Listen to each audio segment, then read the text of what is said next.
Pause for a moment and imagine what $1 trillion actually means.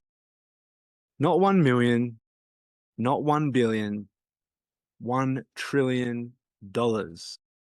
A number so large that most of us cannot truly comprehend it. And to be honest, I struggle to wrap my head around it. Yeah, there are individuals on this planet whose wealth approaches or exceeds that figure when combined with their assets, companies, and influence. Now consider this. There are more than 800 million human beings that live in extreme poverty. Children going to sleep hungry, families walking miles for clean water, people here where I live in Peru who have never had a hot shower, entire communities without access to basic healthcare or education. And according to humanitarian estimates, and yes, I have done a lot of research into this video, around $100 billion could lift those people above the extreme poverty line. That means that 1 trillion could fund that effort 10 times over. So $1 trillion could bring all of those people that are below the poverty line above it 10 times over. So in this video, I'm going to be sharing with you something I've spent a lot of time sitting with, and it's the role that wealth and money plays on our planet, that plays in our life, and what I believe the solution is. And if you're watching this video, my guess is you feel this solution already, but maybe you haven't been able to put it into words or to actually take the steps necessary to start to move towards a better world for us, for our families, and definitely for our future generations. So imagine a world where every child received an education. Whether or not, or depending on what side of the fence you're on of whether the traditional education system is actually benefiting our children or not, I think we can all agree that receiving education and learning the fundamentals helps you to navigate this world that we live in. Without an education, without basic literacy, numeracy, understanding your human body, it's kind of hard to survive. So the United Nations, yes, another controversial body, but the UN estimates that universal education for children in low and middle income countries would cost about $39 billion per year. $1 trillion. So $1 trillion could provide education to the entire lower and middle class for more than 25 years. 25 years of children learning to read, 25 years of opportunity, 25 years of breaking cycles of poverty. And now let's think about healthcare. Mosquito nets that prevent malaria, vaccines, depending on where you live and depending on whether we need them, but some vaccines I do believe are essential, but vaccines that will save millions of lives, antibiotics that could stop the prevent of deaths in some of these third world countries where there's rampant disease and illness, clean clinics in remote villages, clean water in remote villages. $1 trillion could transform global health outcomes for generations to come. Not in theory, in reality. This is truth. And while millions are struggling to survive, and this is probably why you've clicked on this video and why you're following along, and thank you for being here. Like they all say, make sure you like the video, subscribe, and share it. Share it with the people that you think need to hear it. So millions of people are struggling to survive. Millions of middle-class people like yourself are struggling to survive and get by. And the world continues to generate unprecedented wealth. The richest 1% own more wealth than billions of people combined.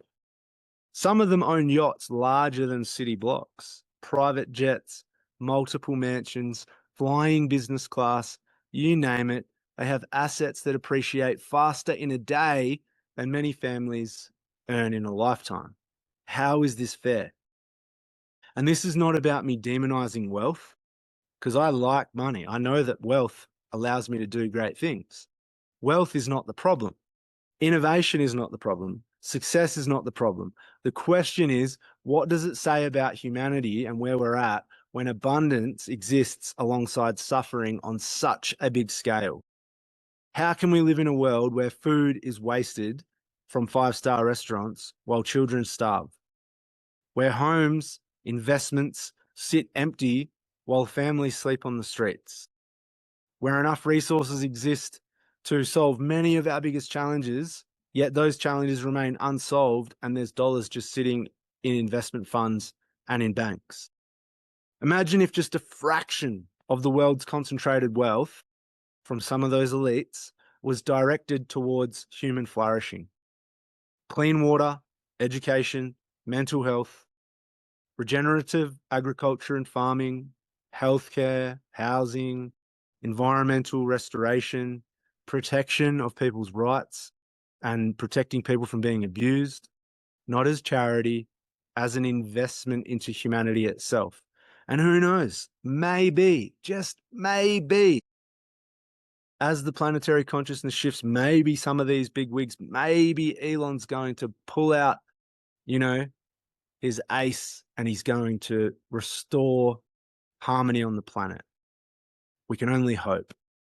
Because the greatest tragedy isn't that there's a lack of resources. The greatest tragedy is that we actually already have them. For the first time in human history, we possess the wealth, technology, and knowledge and capability to dramatically reduce suffering across the planet. And the question is no longer, can we afford it? Because that's obvious. We are so wealthy and abundant. The question is, do we actually have the collective will? Or are we stuck in the shadow of selfishness? Are we stuck in the shadow of mine, and me, and what can I get rather than how can I serve? Because history will not judge us by how much wealth we've created. It's the age-old cliche. When it's, our deathbed and it's time to die, you can't take your money with you. But we will be judged on what we chose to do with it, what we chose to do with our wealth. And in a world of unprecedented abundance, perhaps the most important question that we can be asking is how much is enough for one person when so many have so little? So let's have a look at a couple of, the people with these individual fortunes as of June 2026. Elon Musk is approximately predicted to have 950 billion to 1.2 trillion, depending on the daily market fluctuations, and after SpaceX has gone onto IPO and publicly listed on the share market, that is going to go up and up and up and up and down and down and down and down and down, but he's going to potentially be over 1 trillion and be the first person to have that wealth. Jeff Bezos is approximately 254 billion, Bill Gates 104 billion, and so on and so on and so on. There is a small percentage of people that are in that 100 billion plus club. So let's put this into perspective. And at the end of the video, follow along, stay with me. I'm going to provide a very exciting solution and something that I'm working on day by day, week by week, all the time, and have been for years, and it's starting to come to fruition. So let's put this all into perspective. Today, Elon Musk is approaching $1 trillion. Potentially, he's surpassed that. Jeff Bezos holds more than $250 billion, and Gates holds over 100 billion. Those numbers are so large that probably, like me, they actually stop meaning anything. So let's make them a bit more human. If you earn $100,000 per year, every year, without spending a cent, it would take you 1,000 years to earn 100 million. It would take you 10,000 years to earn 1 billion at 100,000 a year. It would take you 1 million years to earn 100 billion, and it would nearly take 10 million years to earn $1 trillion. Think about that. So some people speculate or predict that, Elon Musk is light years ahead of the rest of us. And if you look at his wealth, potentially that's true, because it says if we were to earn 100,000 per year, which is kind of like an average for people in the West, it'd take us nearly 10 million years to earn 1 trillion. Modern humans have existed for roughly 300,000 years. depending which science or archaeology or, wisdom you listen to. 300,000 years we've been here. At $100,000 a year, you would need to work more than 30 times the entire history of our species to accumulate $1 trillion. And while a single individual can possess that level of wealth, Elon, more than 800 million people are still living in extreme poverty. Children are dying from preventable diseases. Families are still lacking clean drinking water. Entire communities have no access to education. I've met some of them here in Peru.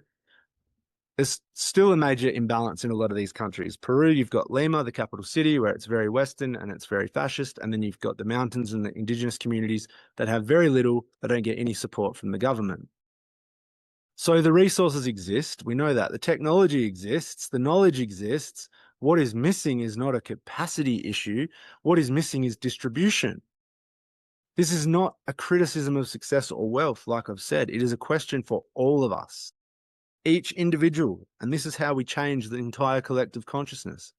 How can we have a civilization create trillionaires, one person, Elon Musk, while simultaneously failing to meet the most basic needs of hundreds of millions?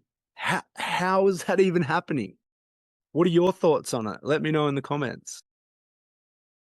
Because if one person can accumulate enough wealth to change the lives of entire countries, nations, then perhaps poverty is not a resource problem. Perhaps it's a priority problem. So $1 trillion could help lift hundreds of millions of people out of extreme poverty. Yet it could also sit on a balance sheet in an investment fund. And, I question who actually is accountable to these huge sums of money. Where do they actually sit? Or are they just numbers on a screen? Are they just speculation? Yes, they have a unhealthy, enormous amount of wealth, these people, a sick amount of wealth, and they're very sick people. But who actually holds them accountable to, that 1 trillion or 250 billion? So the paradox of our times, and this is where I'm going to move into how we can change our own perspective on this and be trillionaires spiritually and emotionally, and with our community, we can be trillionaires. The paradox of our age is never before has humanity had so much. And never before at the same time has the gap between what is possible and what is actually happening been so visible. We can all see it. We can all feel it. So the real wealth that we have forgotten, and this is what I'm so passionate about creating, especially with my community in Australia. So we often talk about wealth as money, but money is only one form of wealth. There's also community wealth, relationship wealth, cultural wealth, ecological wealth, spiritual wealth, time wealth, having time freedom. And perhaps the greatest illusion of our age is believing that financial wealth can replace the others. And some will argue, you need the financial wealth to have the other wealth, but that's not true. It's only perspective. Because at a certain point, another $1 billion doesn't create belonging. Another mansion doesn't create purpose. Another acquisition doesn't create meaning.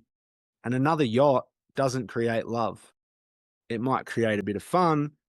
And if you're some rich, millionaire, billionaire, you might have a bit of love from some of your honeys, which is fake love. But your yacht doesn't create love. Many of the wealthiest people on earth possess more money than entire countries. Yet anxiety, loneliness, depression, addiction, disconnection continue to rise across every socioeconomic class. A lot of my clients that I work with are in the $1 million club. They're millionaires. But they're addicted, they're depressed, they're disconnected. That's why they're working with me, to find that sense of connection to themselves and connection to their family and purpose. So why is this happening? Because humans were never designed to thrive in isolation, which is by yourself, which is in the hierarchy, in the chain, you've got $1 million, the other guy's got 3 million, and then someone above him's 5 million, and you're trying to climb the ladder. That's isolating. That's individual. That's you against the world. It's what makes you sick. So for hundreds of years, thousands of years, we lived in tribes. We raised children together. We shared our food. We cared for elders. We knew our neighbors. We belonged to a place. We belonged to each other, and we belonged to the earth. So the solution to many of our social, mental, ecological crisis may not begin in governments or boardrooms. I think we know that. We can see that in what the governments are doing and the way they talk and the news that they come out with. It's absolute baloney. The real solution to the problems begins in communities. It begins with revillaging, not returning to the past, but remembering what made human beings resilient in the first place. Just fire. You know, fire was one thing. The one thing, if you had fire, you could survive. And fire is so symbolic of like sitting around the fire, cooking food on the fire with your family, with your friends, you know, using the fire as a space to come to really connect and to remember what it's all a part of.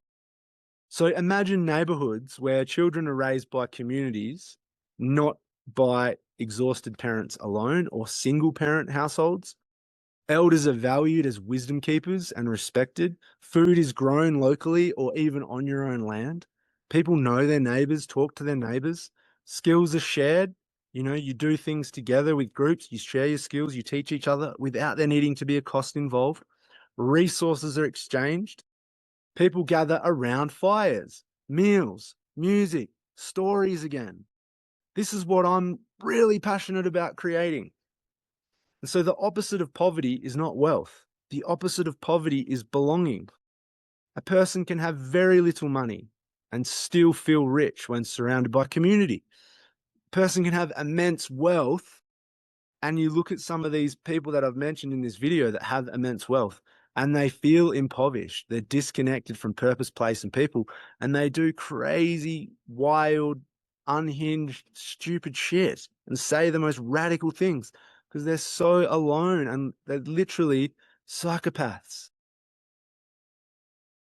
So nature shows us a different model, and this is what I'm passionately studying, working on, observing the culture here in Peru, observing the village. In a healthy forest, nothing exists for itself alone. Nature shows us this. Trees share nutrients through underground networks. Species cooperate. Resources circulate. Waste becomes food. Life thrives through reciprocity. I give today, I receive tomorrow. The forest understands something that humanity has forgotten, but it can also teach us. The health of the individual depends on the health of the whole. What if our future isn't built on endless consumption and more, more, more, more?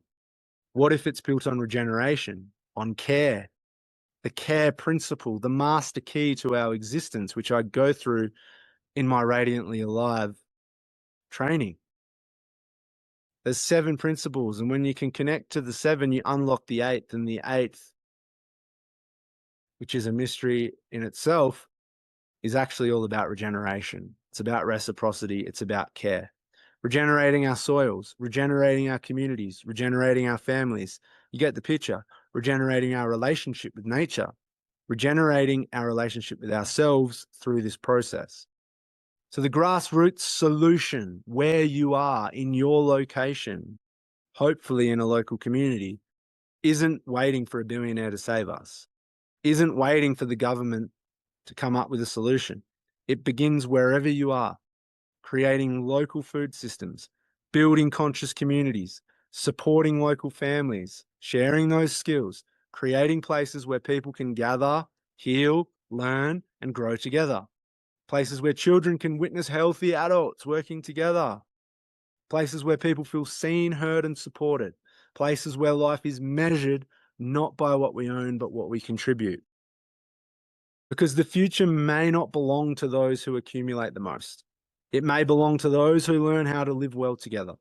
And perhaps true wealth is not found in a bank account at all.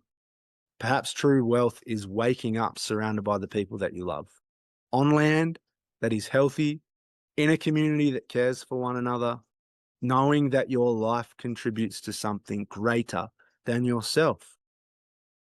That is a kind of wealth no market can create.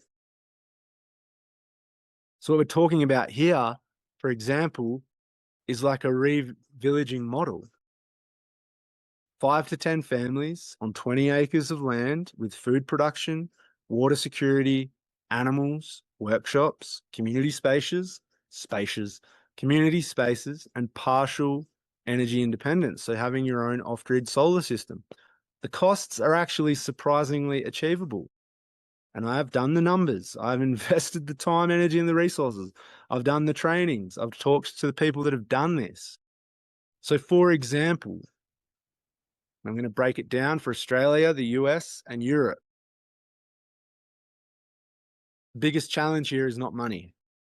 It's finding aligned people, governance structures of how you can do it, and land. And the reason most people aren't doing this is because they're scared. They haven't worked through their stuff enough. So Australia, if we looked at, on an average, the southwest region, Margaret River, Augusta, Busselton, Dunsborough, expensive.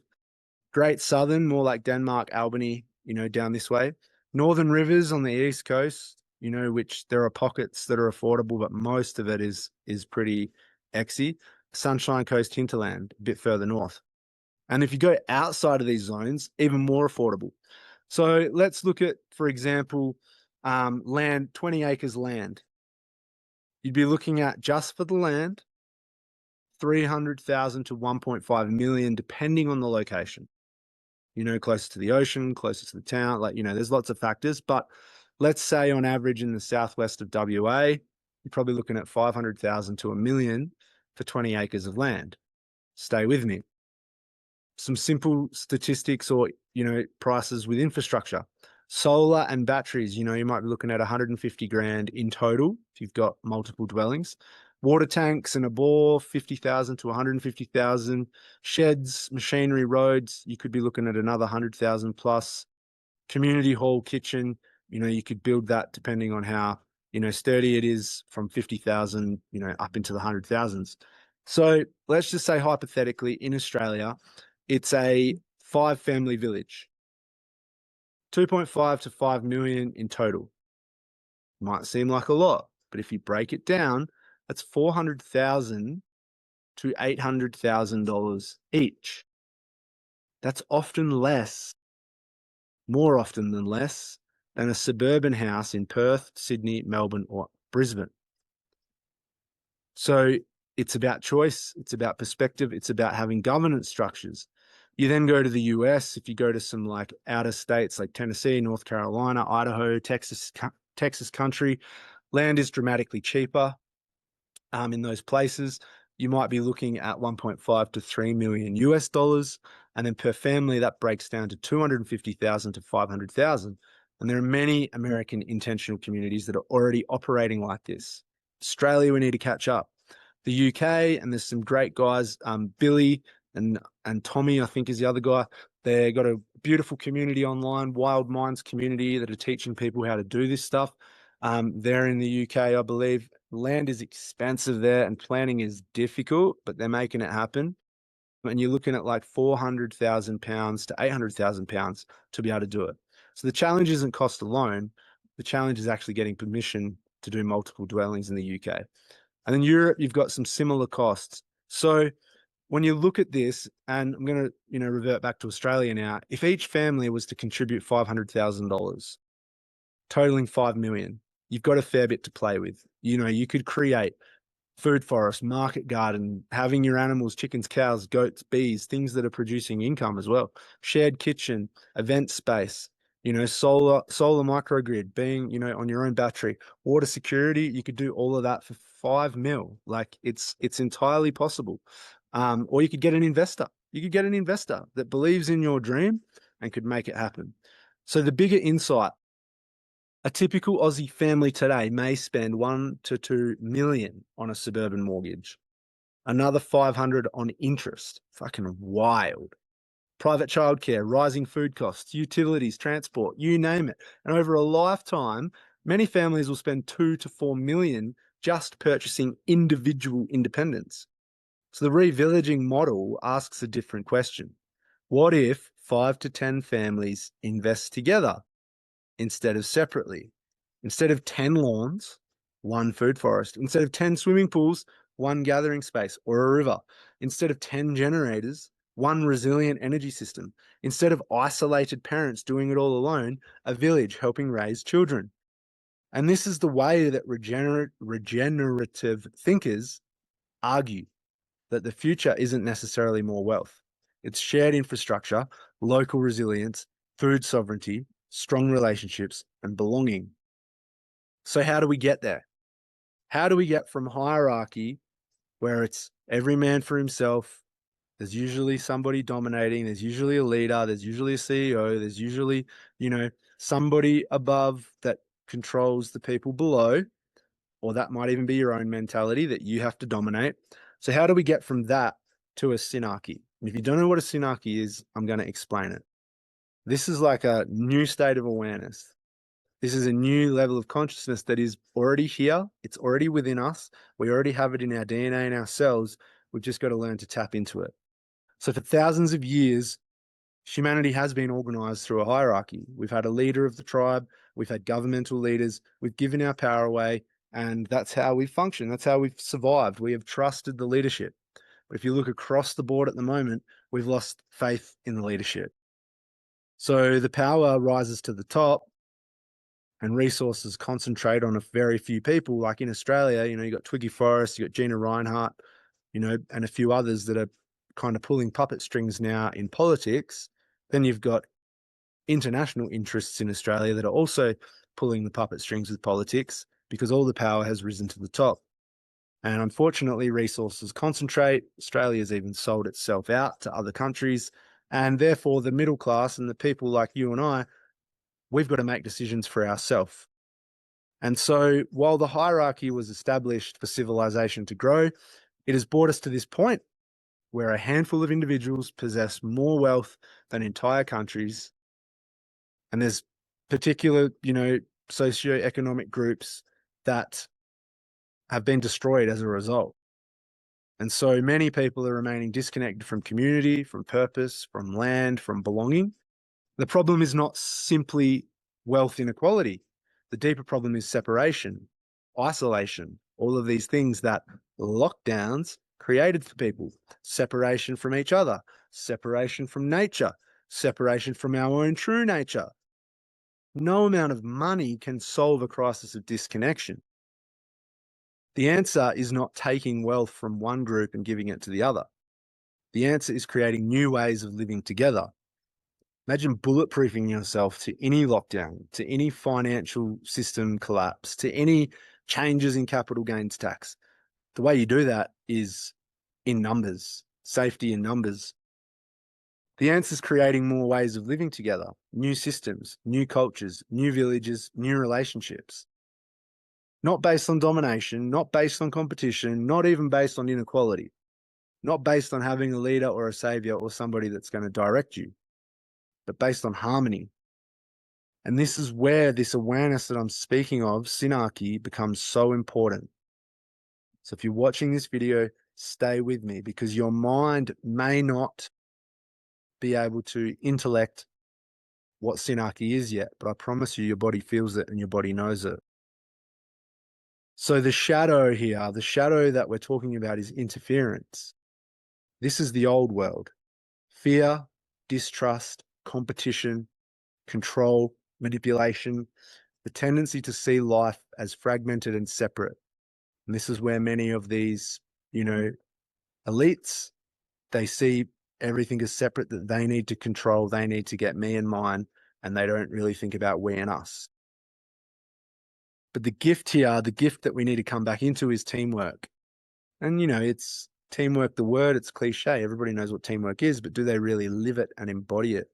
So the awakening that none of us were designed to do this alone. That's what we're having. The breakthrough that we're having is none of us were designed to do this alone. Some of you watching this, I know, have got land, have got resources, have got a vision, but you need community, you need support. Every individual carries a unique gift. How do we bring them all together? A unique frequency, a unique role. And when those gifts are woven together, something great emerges. That's what I'm really aiming to do with True Nature, with what I'm creating. Maybe I'll be able to do it. Maybe I'll be able to embrace this frequency of Synarchy and to start to share it and activate it in others. And the really, I guess, interesting threshold is it's not about me. These videos I'm creating, this content that I'm working on, it's not about me. It's about we. It's about Synarchy. It's about the vision that I know we all have, but how do we get there? We've got to start having this conversation. So this particular key, it doesn't stop at teamwork. We've got to get to Synarchy, which may be one of the most important ideas that humanity is yet to fully understand. It comes from the gene keys. It comes from a lot of study that I've done with teachers. Synarchy does not mean everyone is the same. That is not the goal here. It doesn't mean there are no leaders. It doesn't mean that there has to be a consensus on everything. It means that we all lead together. It means every person's uniqueness has a place within the whole, within the greater whole, within the hive. You know, there's no bee above anybody else, even the queen, because the queen is the hive. It's like an orchestra. This is a good way to think about it. Hopefully this lands for you. This idea of Synarchy is like an orchestra. In the old world, everybody was playing their own instrument. You had a flute player, you had a guitar player, you had somebody bashing the drums, you had somebody playing the harmonica, and everybody was trying to be louder than everyone else to try and stand out. Some are trying to dominate the music and some are not listening at all. And so the harmony was not there, the symphony was not there, it sounded rubbish. And then comes heterarchy, as a bird just lands in the tree and gives me a little fright. So then comes heterarchy. You find your people, you find your gift, you discover your section of the orchestra. The strings find the strings, the percussion finds the percussion, you get a good drumming circle happening, the voices find the voices, and suddenly music starts to emerge. Suddenly things start to flow. Cooperation begins. A deeper intelligence begins to emerge. And if you've ever been involved in a jam, you know what I'm talking about. But Synarchy is something else entirely different. Synarchy is the moment that the entire orchestra becomes aware that it is playing a single piece of music. The strings are no longer separate from the bass. The brass is no longer separate from the percussion. The percussion is no longer separate from the choir. Everything is participating in one living symphony. And then something even more extraordinary begins to happen. For the first time, we become aware of the conductor. Not a person, not an authority, not an institution, a deeper intelligence, a living spirit, a higher harmony. Your true nature is our true nature. And the great revelation of this Synarchy is this: the conductor exists within every instrument, within every human being, within every cell, within every strand of DNA, within every living thing, in every moment, in every place, in every time. The conductor is the intelligence guiding the whole and is present within every part. And life already knows how to organize itself. Look at nature. It already knows how to organize itself perfectly. A forest doesn't need a CEO. An ecosystem doesn't need a parliament. Nature is self-organizing through relationship, through reciprocity, through coherence, through intelligence. And I'm excited about this because I can see it starting to happen with the people around me, the people that I'm communicating with, and maybe you who's watching this in your own unique way. This is why the future may not be built through larger systems of control. It may emerge through networks of conscious communities, regenerative villages, local food systems, shared stewardship of land, people living close enough to each other that they know each other's gifts, close enough to support each other's children, close enough to remember that life was never meant to be lived alone. Imagine thousands of villages, thousands of regenerative communities, thousands of living laboratories, people and places where people learn to cooperate rather than compete, to steward rather than consume, to belong rather than isolate, not escaping society, becoming prototypes for a new one. This is Synarchy. It's not a political movement. It's not an ideology. It's not a religion.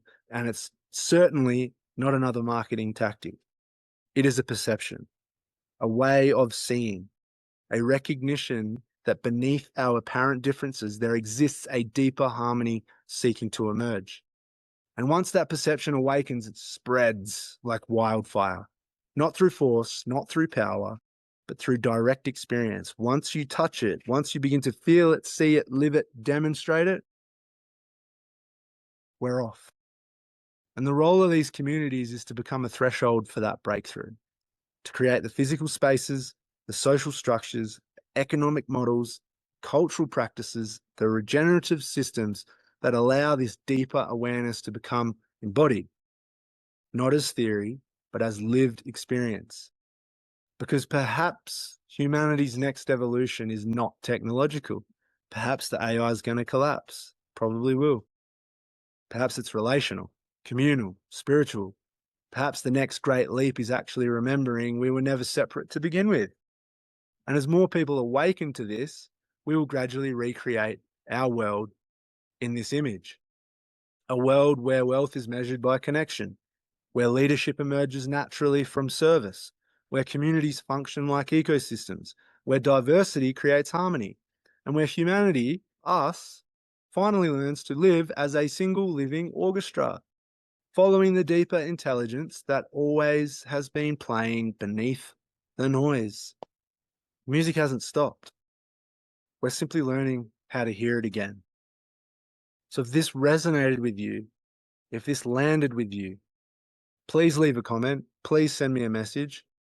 And as I continue to share on this topic of how do we create more conscious community and start to really come back to what truly matters, I want you to be a part of it. Doesn't necessarily mean you're going to live on the land, but maybe you have ideas. Maybe you want feedback. Maybe you want to talk to other people that see the world the way that you do.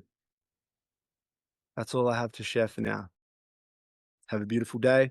Thank you for being here, live from my beautiful sanctuary and garden in Peru. Much love.